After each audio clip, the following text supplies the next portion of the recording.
my name is Robert Denton. This is the first of, I hope, a series of videos about healing. So let me explain a little bit more. For 25 years, I was what's called a healer. Now, I wasn't spiritual, I'm still not.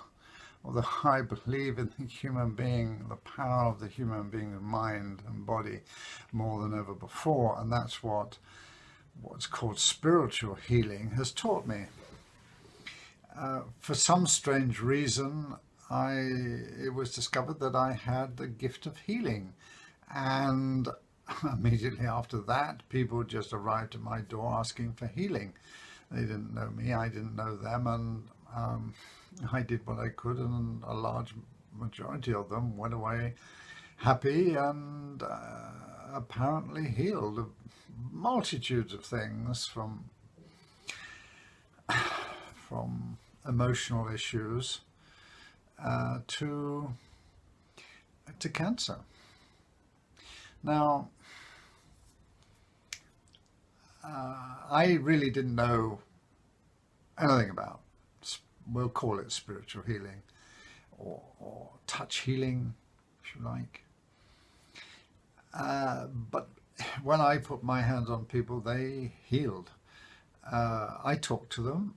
I knew a little bit about human nature and suffering, and a little bit about emotional issues. One thing I did quite naturally was I never tried to help them. Their medical problems were their problem, not mine. And I was certainly not a doctor, and didn't perceive or suggested any way that I was a doctor. Now, obviously, for patient confidence, I didn't want to say that I haven't got a clue what I'm doing, but let's have a go. That's exactly what I was doing. However, 24, 5, 6 years later, when I ran into burnout from running my own businesses, I had time then to examine my life. And I examined very closely the period of this 6-year period of healing. And I analyzed all the patients that came to me and their conditions and what happened and why it happened. Now, to start with, I didn't have a clue, and I really, the more I got into it, the less I believed that I was the healer. Well, actually, that started a long time before, while I was still healing. I began probably about 10 years after I started healing. I began to suspect that my patients were actually healing themselves. Now, when I got in after burnout and I started studying myself and my life and all the things I'd done wrong and some of the things I'd done right, I began to understand more about this aspect of healing themselves and studying the body. I wanted to know what burnout was and what stress is, and so I started to study neuroscience and the body and how it reacts and this, that, and the other. So I learned an awful lot about the body and how, and the fact that it's an innate healing system. And doctors are well aware of this today. They weren't so aware some years ago. A few were, but they're not so. They're far more are well aware of the capability of the body to heal itself, and the principles are that we get in the way of our body's innate healing system by the things we do to ourselves, and the junk food and the alcohol and the drugs and cigarettes that we consume. Once we get all those things under control, our bodies begin to behave far better. We have far better health. And then there's lots of things we can do to add to that, because the food we eat today, even if we have fresh food, the vegetables don't have the nutrients that they had 50, 60, 100 years ago. The soil, farming soil, has largely been depleted by powerful fertilizers and chemicals. Vast amounts of chemicals are sprayed onto the soil. There's a thing called panning, where heavy tractors and machinery compact the soil. Certainly the farmers plow the soil, but just below the depth of the plow, there's what's called a pan. It's the soil has become compacted, and it sort of stagnates, and the soil doesn't work as it used to. And that's why there's various types of farming techniques where heavy machinery are not used, ploughing doesn't occur. They use certain types of grasses which die off, which grow early in the spring and then die off, and that gives nutrient to the soil, and then they sow the seed in that medium, if you like. So there's no heavy machinery, no deep ploughing, no panning, and that helps. Certainly that helps. But so much damage has been done to farmland in the past by greedy agricultural product manufacturers selling far more fertilizer that was needed, and selling farming techniques that were actually bad for the soil, and so on, and the story goes on and on and on. So the more we do to take care of ourselves, the more our body's inner healing system can heal itself. Now, that's reasonably straightforward, although complex. The other side of the story is the emotional damage we do to ourselves, what we believe, our beliefs and values, that we damage our systems, our internal systems with, because it's in effect flooding ourselves with negative energy through negative thinking, fear, doubt. All these things upset a natural balance of energy and a natural balance of our body's ability to heal itself. And upsetting those things can cause cancers. And there's a thing called senescence program in every cell of the body. Now, when cells somehow switch off their senescence program, then those cells start to develop abnormal cell growth, and that cell growth multiplies far faster than normal cells, healthy cells. And then there's a stage where the cells, because they've lost their senescence program, this is their life, their birth, life, death program in effect, they become what's called immortal. And they just keep multiplying, and that's how we get large tumors, and some of those tumors become cancerous. The thing is that if we balance our body and balance our minds, how we use our minds and what we believe, and I'm not suggesting any particular beliefs, it's just positive beliefs. And there's a lot spoken about love and caring and affection, and yes, those are very positive things, but it's also about the things we shouldn't be doing. Hate, too much regret, jealousy.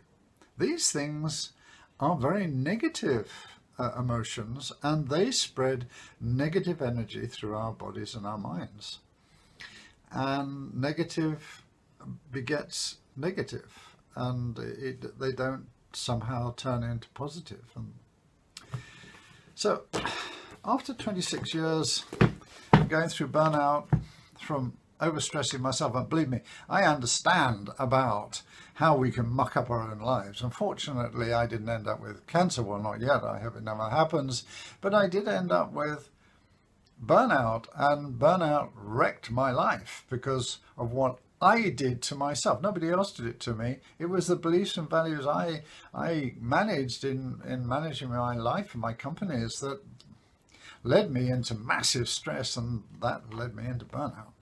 Now, having analyzed all that, and analyzed myself and analyzed the patients who came to see me, I wrote a book.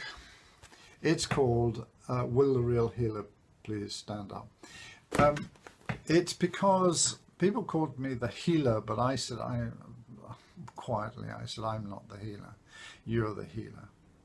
You heal yourself. Now, I did what I could, and I couldn't understand how it worked until one day I'd be asked to go all over the place. And one day I was in Madrid looking at a racing car driver, English racing car driver. He was in his 50s. He shouldn't have been racing cars, and he hit a bridge at 200 miles an hour. And I say he shouldn't have been racing cars at 50 because his reactions just weren't fast enough. And anyway, he hit a bridge at 200 miles an hour, and he was in a mess. He hadn't been physically hurt. His car crunched up like a concertina, and he was inside it, so his body crunched up. Now, no doctor in the world, the money wasn't a problem. No doctor in the world would touch him because they knew that his body had been traumatized, and they knew, the surgeons knew, that if they operated to release, I mean, he was just crunched up like that. He was in a terrible mess and in terrible pain, and the most powerful painkillers really weren't doing much good at all. Now, I was just given bare details, and I walked happily into this house, a very nice house in the center of Madrid, and then there was a guy sitting in a huge armchair, and there's cushions stuffed around him in every direction to support him, to ease the pain. And he told me his story, and I looked at him internally stunned. I thought, what on earth am I doing here when not one surgeon in the world will touch this man? And I looked, then sort of, it was just, from then, it was intuitive. But then when I analysed all these healings, it was all intuitive. Intuitively, I looked deep into his eyes, into his very soul, and said, I haven't got a clue. I mean, this is mental, this is intuitive, telepathy. And said, look, I haven't got a clue what I can do for you. I don't know what I'm doing here. Tell me what you want me to do. It sounds a very strange thing for a healer to be doing. And I just stood staring at him deep into his eyes, and suddenly I knew what to do. 10 minutes later, he was walking without any pain. He was stunned into silence. He couldn't believe it. When his wife came back in, and his friend who actually took me to his house, who knew me and my healing, he absolutely stunned. And we sat down to dinner that evening all together, and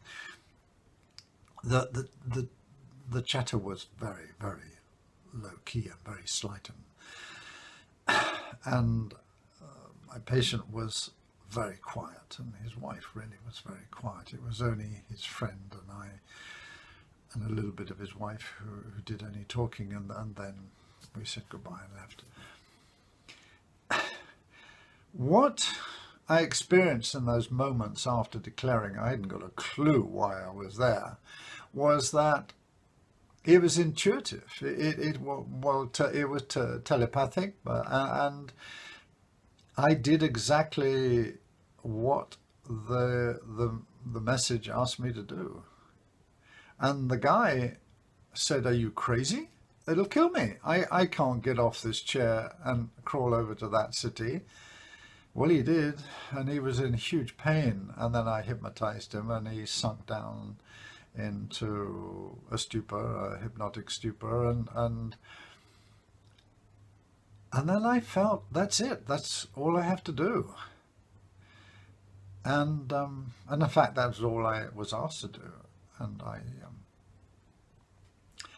I put my hand, just out of curiosity, I put my hand on his back, and I felt his backbone. It was in the shape of an S, not from side to side.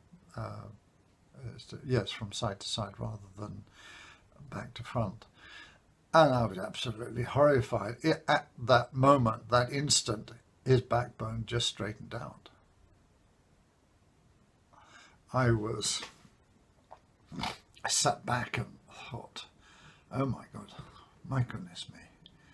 And then sat back and brought him out of his hypnosis and asked him to sit up when he was ready, and he sat up.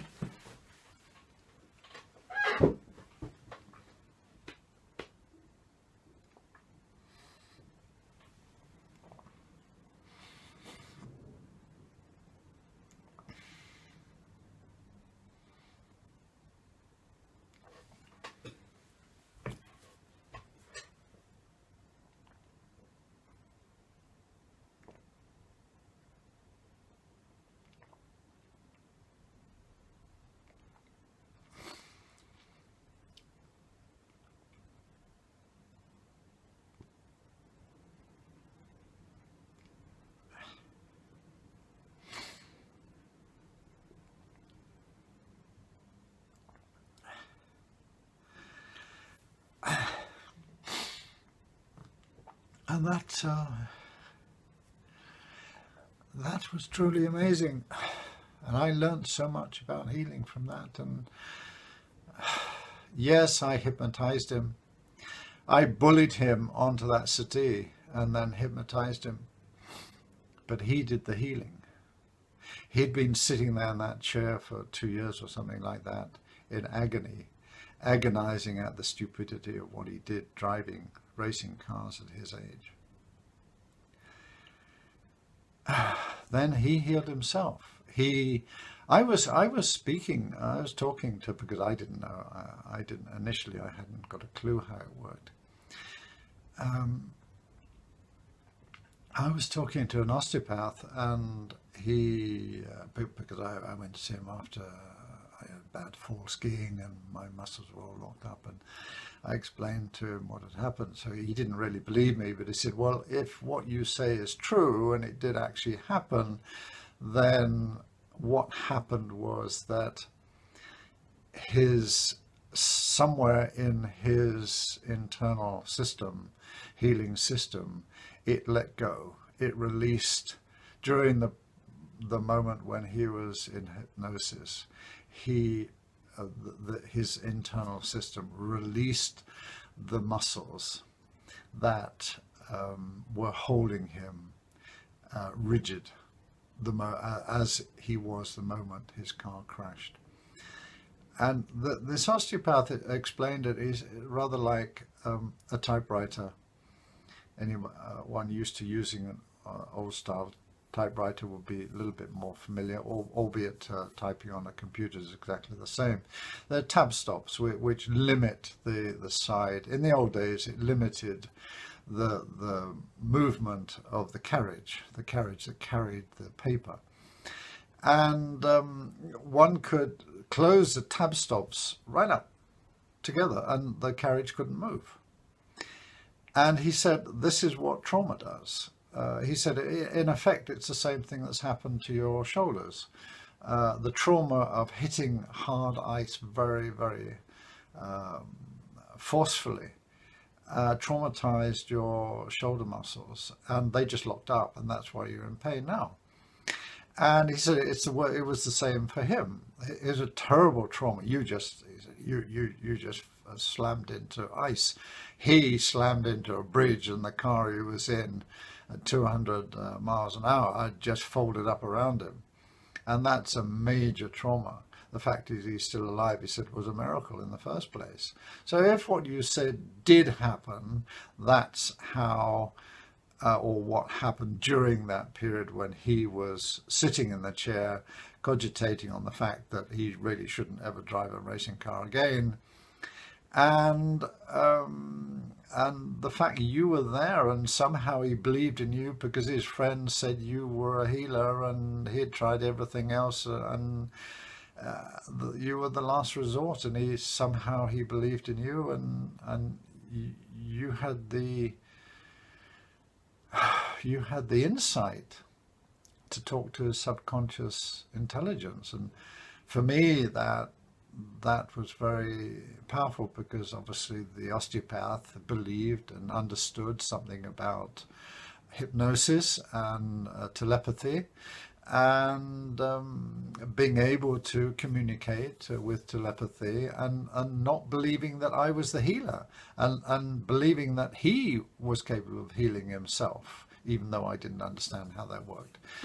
And he said all those things combined to create a perfect storm of healing within himself. So I wrote a lot of these stories. They're in this book, Will the Real Healer Please Stand Up? And it has a lot to do with modern psychology. It helped me a great deal with